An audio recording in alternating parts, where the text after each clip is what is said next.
How do you fucking do, everybody? Welcome back to How to Start a Cannabis Farm. Step 7, County Responses. So, you have now submitted your application, and you think all is good. And by the way, I've already saved you some time, as you'll see. Actually, what you will see is that I didn't submit half the shit originally. So, you submitted your application, just like me. Thought we were good. Thought this was going to be a simple thing. Well, on October 5th, 2017, you submitted an expedited land use application to Jackson County for marijuana production, including structures on the forest zoned map and tax lot shown above. Additional information is needed to complete your application, specifically the following: a complete letter of authorization signed by yourself as property owner, and a registered agent of blank LLC for the applicant. Revise the site plan to include the following: the location of security lighting and type of fixtures, the driveway route to and from the grow site and parking area, access to the parking area, the hammerhead turnaround and dimensions I mentioned a couple steps ago, and locate and identify the blank by blank unfinished garage structure on the property and its use if part of the marijuana production or processing. They also need floor plans for the greenhouse and the garage if applicable, including any mechanical and electrical components.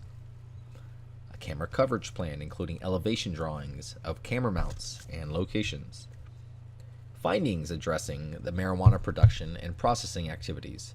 Enclosed are the definitions of production and processing. Findings explaining the use, if any, of the terraced bank within the fenced marijuana production site. You guys should already know that, but they don't. A typical fencing elevation diagram.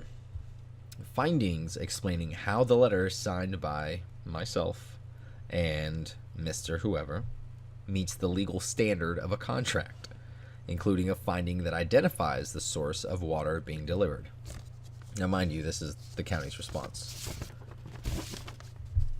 Findings addressing grading, drainage, erosion impacts to adjoining property downhill from the grow site, terrace bank, and access improvements. Findings addressing land development ordinance 4.3.12 as applicable, and an approved fuel break reduction application for the structures located within 100 feet of the property boundaries. Fuel break reduction applications are submitted along with a fee through the planning department. Your application will be considered incomplete until we receive this information. Pursuant to blah blah blah blah blah, you have 180 days to submit the additional information, or the application will be deemed withdrawn. If you prefer not to submit okay, you get it. So, obviously, when I submitted my application, there was a few things I didn't have. Hopefully, you're working along with me, or at least using these and going back and listening to them as you're completing your application, and you'll realize, well, I try to save you a little bit of time ahead of time when kind of listing off some of the things you'll need. Now, they also included an entire sheet of paper for 2 definitions. Marijuana processing, the processing, compounding, or conversion of marijuana into cannabinoid products, cannabinoid concentrates, or cannabinoid extracts, provided that the marijuana processor is licensed by the Oregon Liquor Control Commission or registered with the Oregon Health Authority. For marijuana production, the manufacture, planting, cultivation, growing, trimming, harvesting, or drying of marijuana, provided that the marijuana producer is licensed by the Oregon Liquor Control Commission or registered with the Oregon Health Authority, and a person designated to produce marijuana by a registry identification card holder.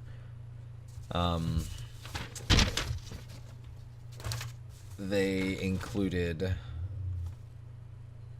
basically a form, just, I don't know, it's like an expedite form. Oh yeah, and that was the other thing. So I paid to have my entire application expedited just to get through the fucking process faster. So you can do that. They may not tell you, but spend a couple $100 and skip some lines. By the way, you should just always ask, just as a fucking rule, because I just think it's a rule in life. At this point, you should just ask everybody, can I give you some money to speed shit up? Everybody needs money, and if you don't ask, you'll never fucking know. And that's why you get skipped in line, because motherfuckers like me ask. So, ask. They also included a letter of authorization and a request for a refund piece of paper if I wanted to do so. So what I'm going to do is I'm going to kind of merge step 7 and... Well, actually, you know what? Fuck it. No, I'm not. Because I might as well talk about all this stuff. So, as I said previously, you're going to have to revise some stuff. Letter of authorization is basically either, some like your deed or something stating that, you as the property owner are okay with so-and-so, renting the property from you, or you're okay as the property owner letting your company, operate marijuana production on your property. Just a requirement, I guess. Sometimes you just have to show full access to everything, as I just found out. I mean, and I guess what I'm talking about is the driveway, from the grow site all the way to the parking area and whatnot. I didn't think that was necessary, just because it didn't say that it was necessary, but apparently it was.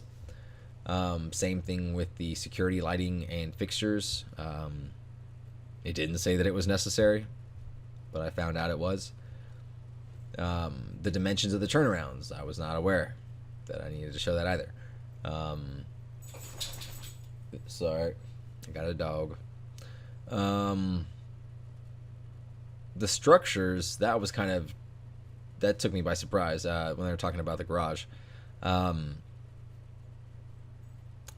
don't know why they needed to know what it was, and I didn't even know they were calling it an unfinished structure. But for some reason they did. So that was just, I guess them doing due diligence. So whatever, charge to the game. The floor plans of the greenhouse and any unidentified structures. So ideally you should know, well, maybe you don't. So now would be a good time to figure out how you intend on planting in your greenhouse, or whatever, or your indoor facility. Obviously, just a plot plan is not enough. You need to show, at least to give an example of what it might look like. Doesn't have to be permanent. Just, again, you're just trying to get through the permitting process. But, show, all right, I'm going to have... Fuck, let me see if I got mine. Hold on. Okay, I do. Awesome. So, this is how I originally planned on mine. So, these were going to be 30-foot by 100-foot greenhouse.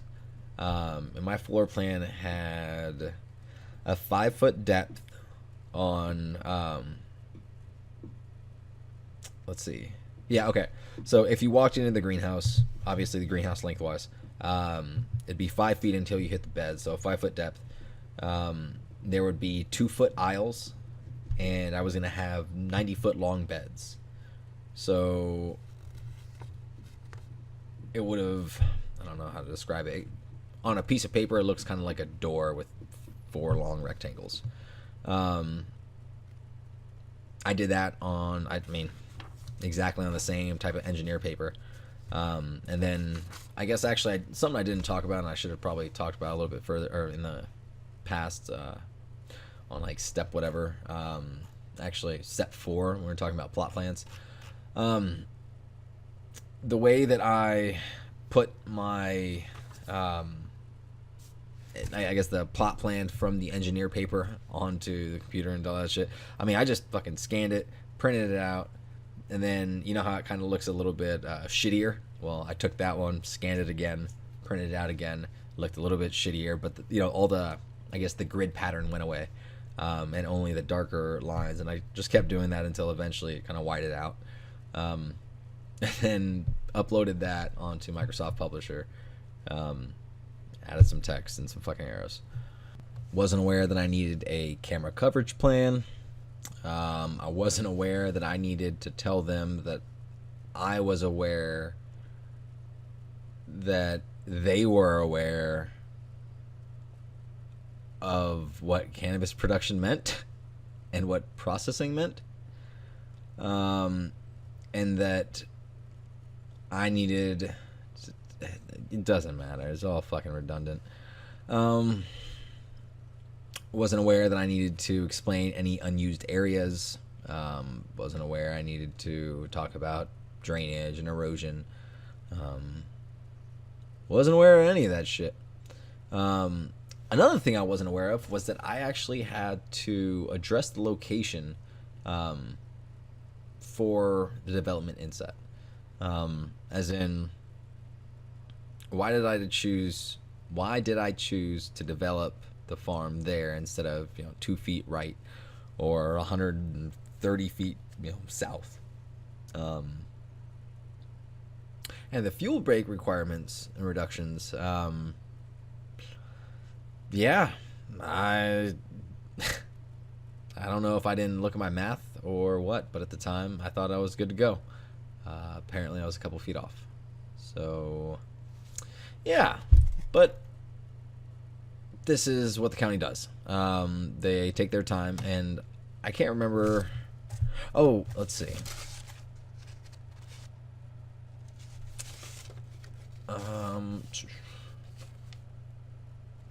So actually, they were pretty quick about this. Now I'm looking back at this. I submitted my application originally on October 5th, and they wrote this October 10th, but I don't know if I actually received it on October 10th or 11th or whatever. I feel like I received it a lot later. That was pretty good.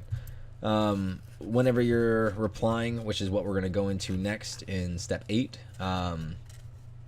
luckily they will have a form. Hopefully they should have a form that you can just put your little, I guess, case number down and submit all your information with that form, and it should just get straight into your file and be able to move forward with there.